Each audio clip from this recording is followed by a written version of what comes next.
salam sejahtera bagi kita semua. Saya Priscilia Cinta Angelika Beba sebagai peneliti 1 dan rekan saya Aun Christopher Chandra sebagai peneliti 2. kami dari SMA Kristen Cita Hati Samarinda dan kami akan mempresentasikan hasil penelitian kami yang berjudul Pengaruh Film Barbie terhadap konflik sosial yang terjadi dalam komunitas pengguna media sosial dengan pembimbing kami Ibu Novita Nupa. Salah satu yang menjadi perbincangan hangat saat ini adalah perilisan film Barbie. Film tersebut sangat ditunggu-tunggu oleh masyarakat, terutama di Indonesia. Karena tingginya ekspektasi masyarakat terhadap film Barbie ini membuat banyak masyarakat yang justru kecewa terhadap perilisannya. Kecewaan tersebut yang menyebabkan banyaknya terjadi konflik-konflik sosial di media sosial. Hal tersebut yang membuat kami tertarik untuk meneliti hal ini. Di samping karena keunikannya, sangat penting pula untuk membahas penyebab dan alur terjadinya konflik. Penelitian ini, kami mengkaji bentuk-bentuk konflik sosial dan media sosial yang disebabkan oleh perilisan film Barbie. Lalu penyebab munculnya konflik tersebut, dampak yang ditimbulkan, serta alternatif pencegahan dan penyelesaiannya. Pustaka dalam penelitian ini adalah teori tentang bentuk-bentuk konflik sosial, dampak konflik sosial, dan alternatif penyelesaiannya. Kemudian didukung dengan teori-teori lain seperti teori tentang media sosial dan konflik secara umum. Ini adalah penelitian kualitatif.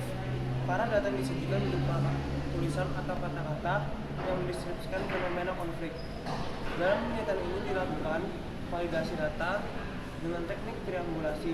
Antar peneliti dilakukan dengan cara menggunakan lebih dari satu orang dalam pengumpulan data dan analisis. Peneliti menganalisa data dengan metode deskripsi kualitatif. Dalam data pertama, terjadi kesalahpahaman di mana orang tua mengira bahwa film Barbie ini adalah film untuk anak-anak.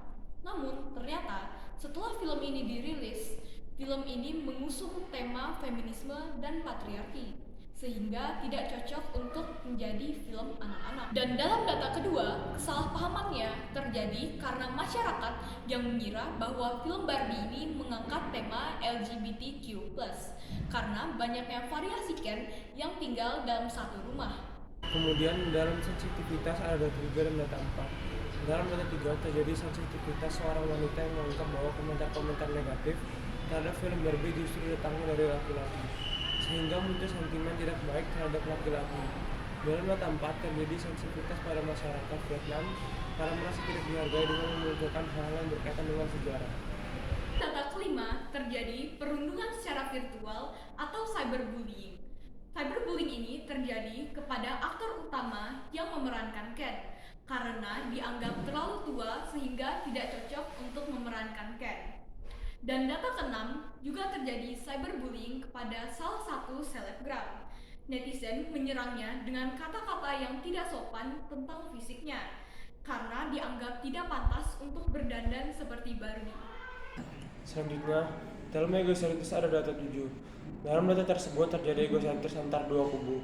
Kubu yang pertama adalah netizen-netizen yang menganggap film tersebut sengaja memasukkan unsur LGBT+. Sedangkan kubu kedua menganggap tidak ada unsur LGBT+.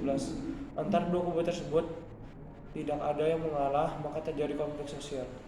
Konflik sosial yang terjadi pasti memberikan dampak bagi setiap orang yang terlibat di dalamnya, termasuk konflik sosial yang terjadi dalam media sosial. Salah satu contohnya adalah kesalahpahaman yang menyebabkan pertikaian. Dan contoh lainnya adalah cyberbullying yang dapat memberikan dampak buruk, baik secara fisik, mental, maupun emosional. Untuk alternatif pencegahan konflik dan media sosial, bisa dengan cara mengetahui tentang profil konflik sosial yang terjadi di media sosial, seperti latar belakang terjadi konflik, kapan terjadinya, dan siapa saja yang terlibat. Cara lain dapat melakukan konsiliasi, mediasi, arbitrasi, koersi, dan detente. Dapat disimpulkan bahwa adanya beberapa bentuk-bentuk konflik sosial, yaitu kesalahpahaman, sensitivitas, cyberbullying, dan juga egosentris. Peneliti juga menemukan adanya dampak-dampak dari terjadinya konflik sosial ini. Maka dari itu, perlu penanganan dan pencegahan untuk meminimalisir terulangnya konflik sosial tersebut.